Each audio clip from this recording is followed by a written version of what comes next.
iska daa in bini aadan cune xataa xoolaha lama siiyaan xumana waa daaqi bulsho yahay habaar baa daldali ducana waad qiiqi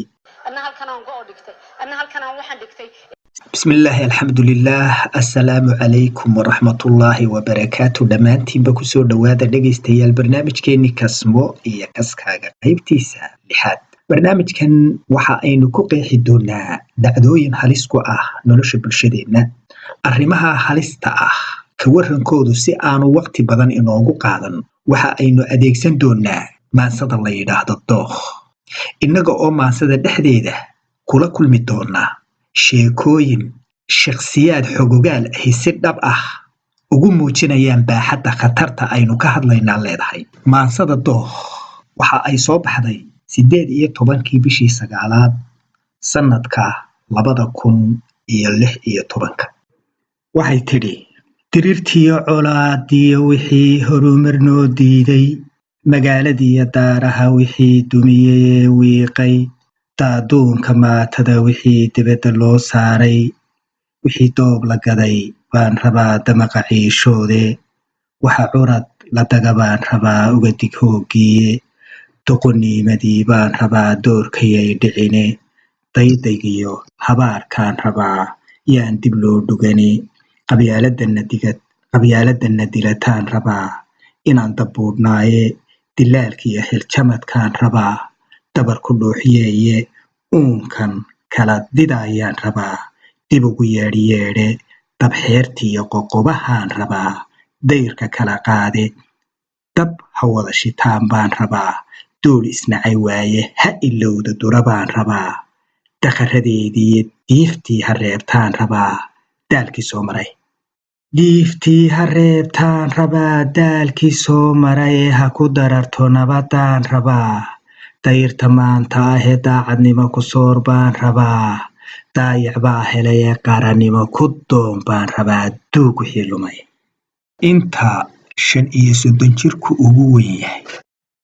waa da'dii ugu nasiibka xumayd inta aan garanayo Soomaalida. soomay gaadhin deegaankii quruxda iyo barwaaqada ahaa ee qadhaabka badnaa, cuntada badnaa baan u jeedaa, deegaankii ugaadha badnaa ee cawsha iyo garanuugtu sida adhiga u daaqayeen. laakiin waxay soo gaadheen dhul indhuhu ku basaasayaan foolxumada iyo habaaska ka duulaya. soomay gaadhin dadkii qofka beenta sheegaa ahaa tuka baalcad, laakiin waxay soo gaadheen beenaalaha oo ah fariid loo sadburiyo. soomay gaadhin waqtigii tuuggu ahaa dayro aan la noolaan karin sokeeye iyo shisheeye midna oo ku nool kaymaha iyo duurka, laakiin waxay soo gaadheen tuuggii oo dadkaba ugu sharaf iyo magac roon. soomay gaadhin xilka oo la isla baryo, laakiin waxay soo gaadheen iyada oo lacag lagu iibsado. soomay gaadhin dowlad qofka cidlada maraya xushmeeyo oo ka baqo inuu khalad sameeyo, laakiin waxay soo gaadheen dowlad qofkii doonaaba u hanjabayo, marka la doonana dagaal lagu qaadqaadi karo.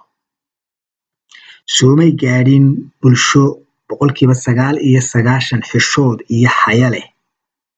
oo waxa ceebta ah ka sariigta, laakiin waxay soo gaadheen waqti sida loo kala cayda iyo muranka badan yahay lagu kala magac roon yahay loona kala dallaco. soomay gaadhin waqti qofka ay arkaanba ay ka faa'iidayaan 3 mid uun: caqli, cilmi iyo waayo aragnimo, laakiin waxay soo gaadheen waqti inta badan qofka ay la kulmaan ay ka baranayaan qabyaalad, cay iyo fan. da'yartan la weecshee qalbiga laga dubaynayo, duruusaha xumaantee intaa laga durduursiiyo, dowga toosan mari baan rabaa yay u daban ciile, xero adag u dayr baan rabaa yuu dugaag cunine, u tilmaan dantoodaan rabaa yuudirkoodba inay habbartaan daliilkaan rabaa diinku waa libine duuflaalka lumiyaan rabaa inaan daguugaayo dadqaad baa jiree waxaan rabaa laba digtoonoowe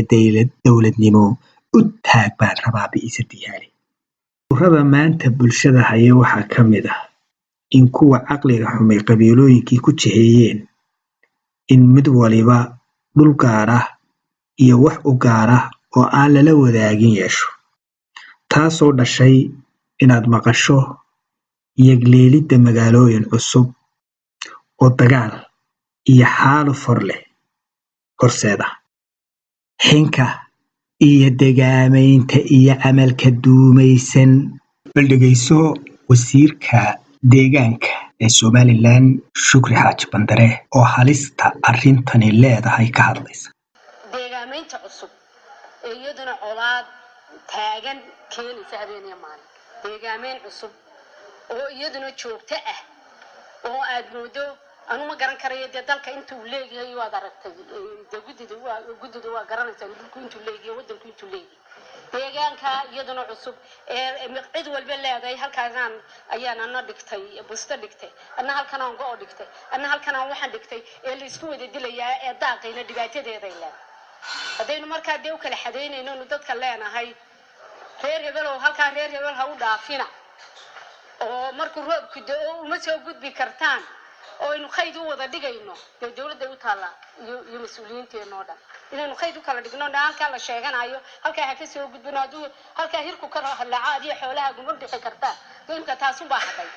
taasina waxay imka u baahan tahay iyaduna waa mid joogto ah in wax laga qabto guurtidu waliba kow ay ka tahay wax naga qabato deegaamayntaas cunaysa aan meel xad lahayn meel ay ku istaagto aan lahayn ee cariish kale ee buul kale ee makhaayada ordaysa leh ee dhuxush daba taagan tahay taan waxaan waa caqabad iyaduna taagan oo iyaduna doonaysa in wax laga qabto waliba sida ugu dhaqsaha badan waxaynu uga qabanno meel u reerku dabadaa dhigiyo degelna loo dhaafo oo aan cid kale weelka darin inta naloo daayo damacaa guracan baan rabaa inaan daboolaayo siyaasaddu waa hoggaankana ummadda loogu adeegaya si gaar ah looguma danaysto sharafta iyo dhaqanka ummadda lagu ilaaliyaaye adigu layskuma ilaaliyo siyaasadan la doorshee la baday daanka iyo dhuunta siyaasadan docreer iyo ku xidhan hebela daafaysan siyaasadan dabaylaha jinkiyo faanku daadihiyo siyaasadan dirkii baha fircoon laysu daba taagay caqli maaha in qofka laga filayo hoggaamin ama hoggaamiye ahi inuu ku meeraysto kala qaybinta iyo kala shirinta bulshada isku midka ah isku danta ah ee aan waxba ku kala soocmi karin siyaasadan durbaan been ah iyo duudsi lagu ceesho siyaasadan degaan qaybintee wada dalluumaysan siyaasadan dadkii kala furtee kala dishee weecsan siyaasadan guryihii lagu dushee dibadda loo yaacay siyaasadan hankeedii dishee digada loo xaadhay siyaasadan tukuhu didinayee wada didoonaysa siyaasadan shisheeyaha danta leh daba dhexlaynaysa fikirkaa dirdiran baan rabaa inaan dabiibaaye ummadii marka ay jabto cid weliba way ka faa'iidaysanaysaa kii xumaa ee ka dhashay iyo kii aan ka dhalaniba sida ay doonaan ayay ugu tacadiyaan sharafta iyo dhaqanka ummadda oo lagu tunto hantida ummadda oo lagu boobo magac ganacsi magac awoodeed iyo wax la mid ah iyo wax ka daran ayaa dhaca oo la arkaa ganacsigan dabaal joogtadiyo daaha lagu seeray ganacsigan digiigixa ka maqan damaqna aan yeelan nadayaanshe goortay arkeen didibsigeennii goortaan damiin ina furtiyo dabicsantii weynay cunto aan dabiiciba ahayn nalagu soo diiqiye duunyo laguma raashimo waxay soo daldalayaane intay dahab raraan bay dhunkaal soo dejinayaane daawo been ah baa kii bukaba lagu duraahooye bal ila dhegaysta aqoon-yahankan magaciisu yahay Ibraahim Xirsigalow iyo sida xanuunka badan ee uu uga sheekaynayo khiyaamooyinka ganacsatadeenna. ma ogtihiin yacnihii bariiska maanta laynooga soo dhoofiyo China iyo Thailand marar ay baadheen hay-aadka caafimaadku iska daa in bini aadan cunee xataa xoolaha lama siiyaan